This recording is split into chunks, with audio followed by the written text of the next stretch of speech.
Monsieur Proglio, qui est président d'une entreprise nationale, défend ses intérêts, le rappeler, ses intérêts, oui, mais enfin on a l'impression qu'il défend déjà ceux du nucléaire, il défend incontestablement, manifestement il se prend, non mais oui, mais il se prend soit pour le conseiller du président de la République, soit pour le ministre de l'Industrie, et il définit comme ça. Donc votre réponse en fait, c'est taisez-vous, Monsieur Proglio? Non, pas du tout, pas du tout. Je trouve ça incroyable, et c'est là où on voit deux choses d'ailleurs. Le poids aujourd'hui des écologistes, parce que déjà que M. Proglio se sent obligé de faire une intervention aussi sèche, aussi radicale, aussi d'ailleurs quelque part incantatoire, parce que l'ensemble de ces chiffres sont faux. Voilà, donc c'est-à-dire que tout à la fois il intervient pour dire c'est indispensable que le nucléaire soit là, d'autre part il intervient à un moment quand même particulier dans le débat que nous avons avec les socialistes, donc peut-être il a une inquiétude, donc c'est plutôt positif. Donc le sujet c'est que lui pense qu'il est très fort, qu'il est celui tout seul qui fait la politique énergétique de ce pays.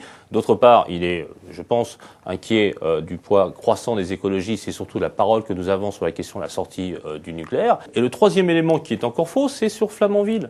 Enfin, Flamanville, c'est un désastre industriel. L'EPR, c'est un désastre industriel. Si Monsieur Proglio était aussi fort, il essaierait d'aller à l'exportation, il perd tous les marchés. Et là, j'ai l'impression d'avoir quelqu'un un peu aux abois qui défend une énergie du passé et une industrie extraordinairement défaillante. Voilà la réalité de Monsieur Proglio. Monsieur Proglio, il ment, ses chiffres sont faux, et en plus, je trouve franchement qu'il est plutôt près d'être incapable de diriger cette entreprise nationale plutôt que d'en apporter un développement.